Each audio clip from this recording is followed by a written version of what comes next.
Hi, I'm Phil Harbottle. Now, we've been talking about the mushroom publishers that were springing up all over the place, publishing their lowest common denominator genre fiction, all kinds of detective, westerns, and good science fiction. But what about the mainstream, the ordinary publishers? Now, they weren't publishing any science fiction in any appreciable quantity. But all that was to change in 1951. The Withy Press, who published Cherry Tree books, they were mainly publishers of detective fiction, and they published hundreds of titles. There were substantial books. This was before the war, in the late 30s, when paper was still in good supply. But they only ever published two science fiction titles, both by S. Fowler Wright, Deluge, and the sequel to Deluge, Dawn.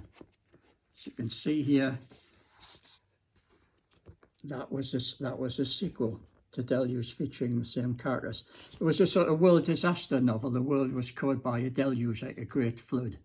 And this was the dawn of a new civilization which emerged from the ruins.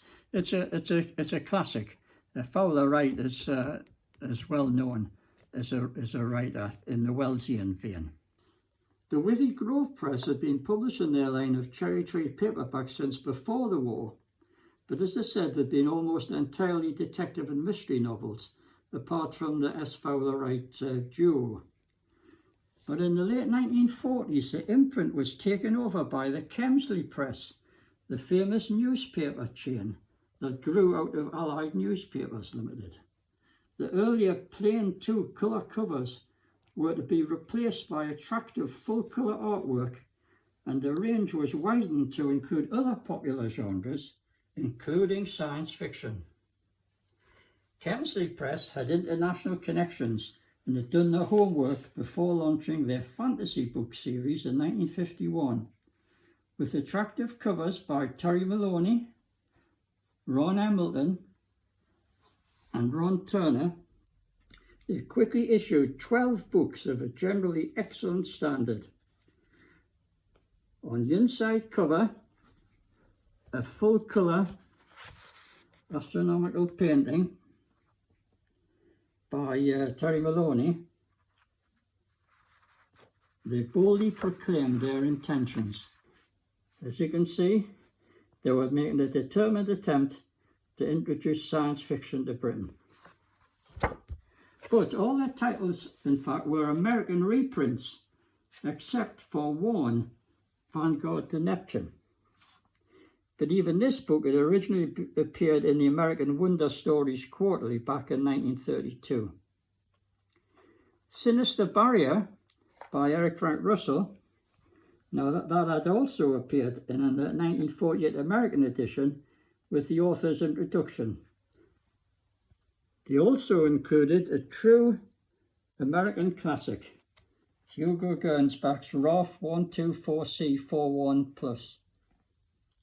Amongst the other American books, the most notable included titles by John W. Campbell, L. Ron Hubbard, and Murray Leinster. And also Frank Belknap Long, and an American anthology edited by Don Walheim. Today, two of their titles are valuable collector's items. The Thing and Other Stories by Campbell was a collection originally published in the US as Who Goes There, but which had been shrewdly retitled by Kemsley. Its lead story, Who Goes There, was also retitled as The Thing to tie in with the recently released Howard Hawks film based on it, The Thing from Another World. And Terry Maloney's superb cover was clearly based on the film and even used its full title, The Thing from Another World. This is identified to collectors as the only Hawks film tie-in edition.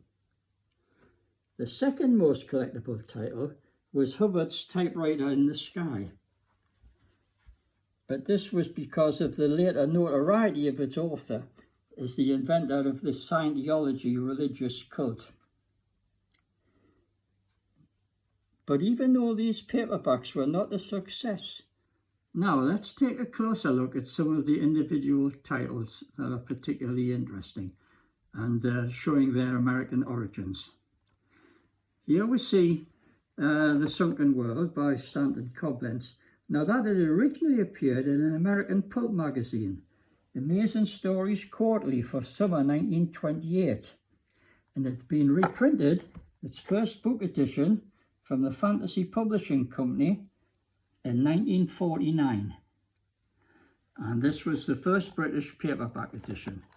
A very attractive edition, and it was also illustrated in its American edition, and the British publisher reproduced the original American illustrations, which was certainly a novelty for mushroom publishers. And there you can see some of the excellent woodcut illustrations from the original American edition. So another one. That's the Lost City of Atlantis. In fact, this novel of Atlantis was one of the first major studies of Atlantis, and it was published a year before Arthur Conan Doyle's more famous The Maracot Deep.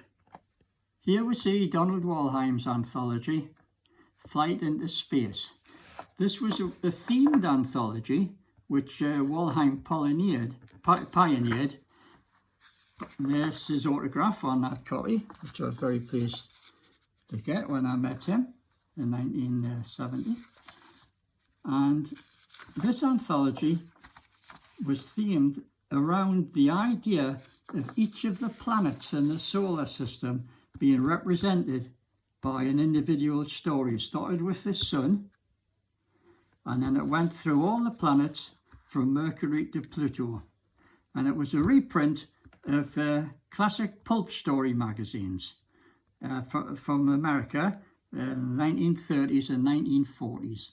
And it was Walheim's selection of one story for each of the planets in the solar system. The idea was much imitated and ripped off in later years, but Walheim's anthology was the first solar system themed anthology. Now included in the collection was a couple of stories by Walheim himself, which was a reprint from this magazine, Future, and it was published in 1942. Here we see Walheim's story, Planet Passage, and this story was reprinted from Future Fantasy and Science Fiction magazine, October 1941 issue, which we can see here. There's his original pulp story. It was under Walheim's pseudonym of Martin Pearson, but he used his own name for the anthology. The Last Spaceship by Murray Leinster was another American novel, reprinted from a Frederick Fell 1949 edition, and it was in fact, I didn't say the chapters, an exciting space opera concerning the exploits of a future scientist called Kim Rendell, who was the inventor of a matter transmitter. And there's a lot of interplanetary intrigue with big business and various tyrannical governments revolving around the fact that with the matter transmitter, which Kim Rendell has invented, rocket ships, spaceships become obsolete, hence the title The Last Spaceship. It was in fact what's known as a fix-up novel, where Leinster took several of his novelettes from the magazine Thrilling Wonder Stories. You see, Kim Rendell was the hero of several exciting novelettes, 1947 issues of Thrilling Wonder Stories. And here we see one of the novelettes there, and excellent illustrations.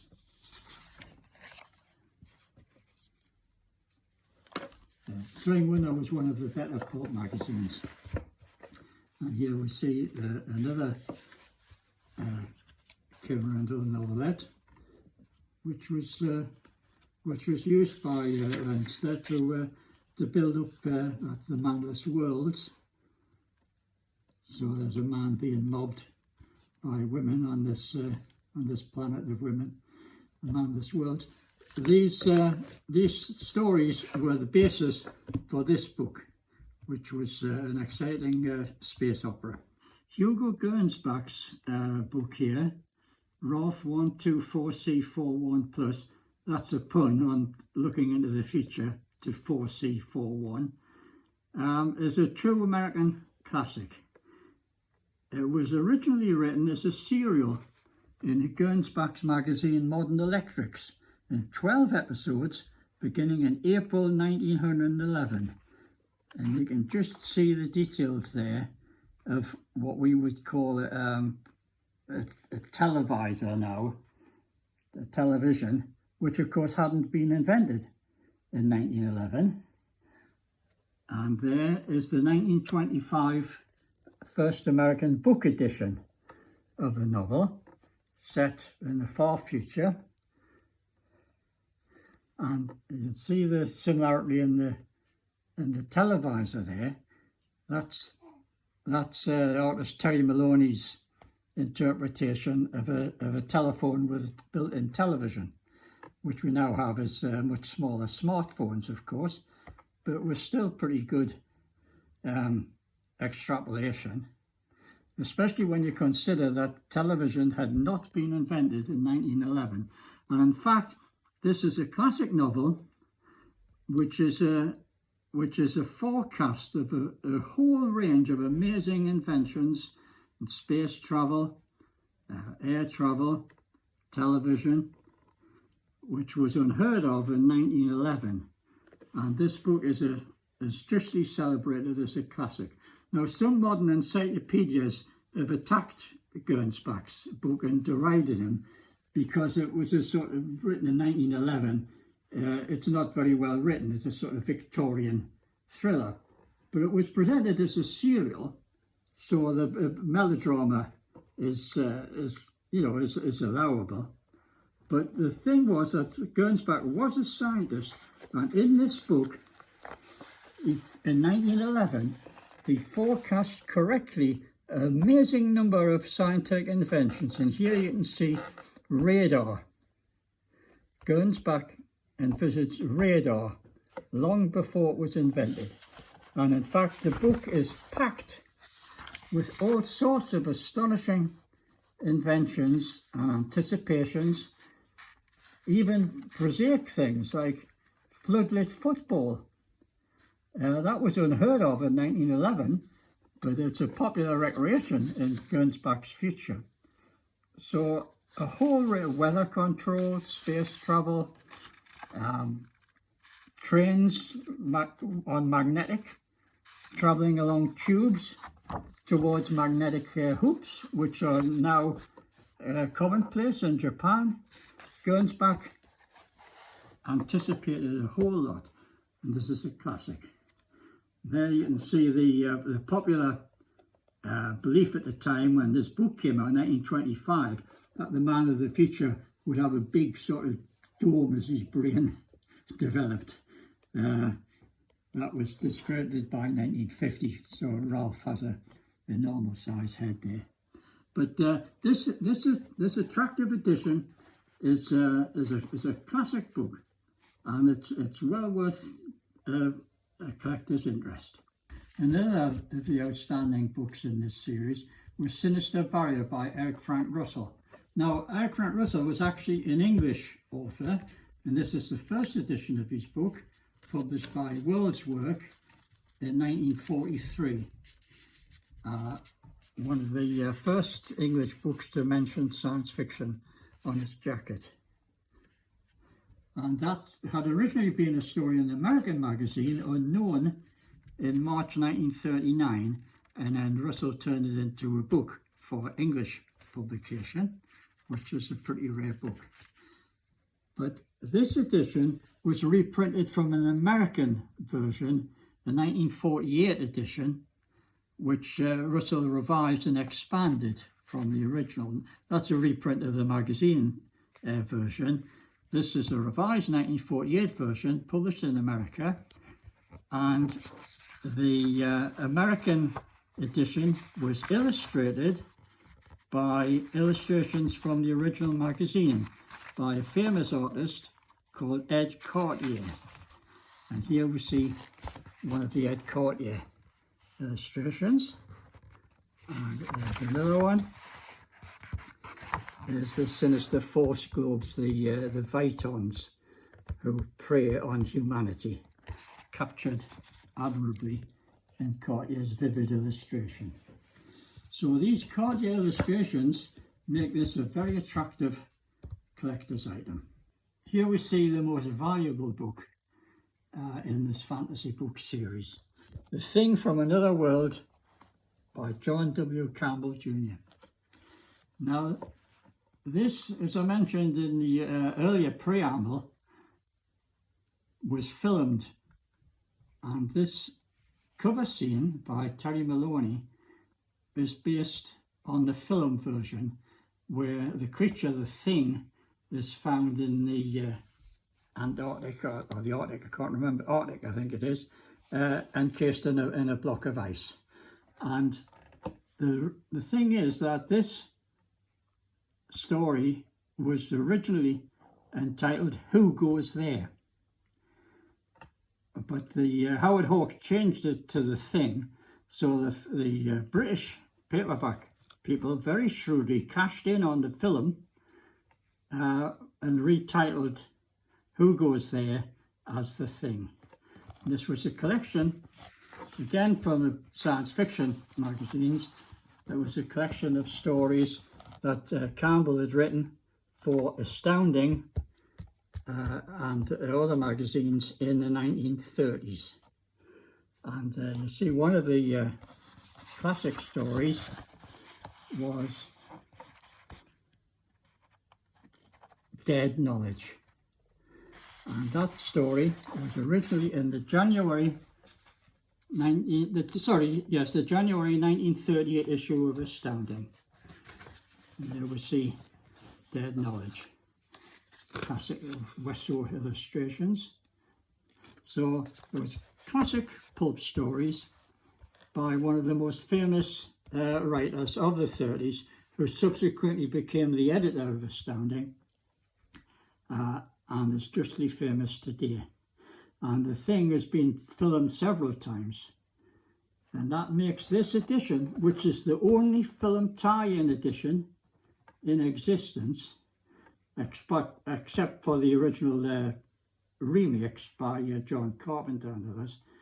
But this at time was the only film edition that makes this book in nice condition as this is worth anything to dedicated American collectors.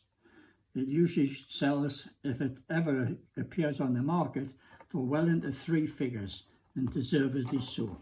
Here we see another very attractive and collectible book in the series, Vanguard to Neptune by J.M. Walsh. Now this was the first book edition of a magazine novel. It was published way back in Wonder Stories Quarterly in spring 1932. I don't know if you can see the cover details there. But this was a lead novel in Wonder Stories Quarterly, and that's its first ever book edition with a brilliant Ron Turner cover. Very collectible. Now, just to wind up on this publisher, here's another teaser for collectors. Everybody has collected an edition of Typewriter in the Sky with a nice red spine. But not many collectors know that it was also issued in a yellow spine. And the yellow spine is very rare indeed. This is because all the books hitherto had been published with yellow spines. But commencing with the last 3 novels, the publisher decided to give them a full colour makeover. But he must have printed a few books with the yellow before that decision was made. So there's a few editions in yellow, and the vast majority of the print run was in red. And that also applied to the remaining books in the series, of which that was one. I've just got a red spine on that one. But these are early covers by a very famous artist called Ron Embleton, which makes them very collectible. This is collectible because of Hubbard's notoriety in Scientology, but they're more collectible still for the brilliant Ron Embleton artwork. So there we have it. 12 books in the Cherry Tree Fantasy series, Collector's Gems. Now, why did this series fail?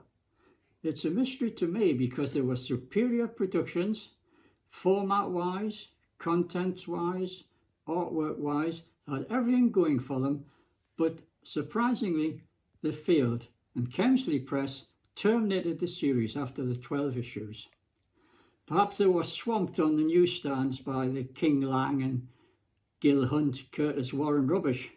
We'll never know, but that makes them even more collectible now, because there's just a set of 12.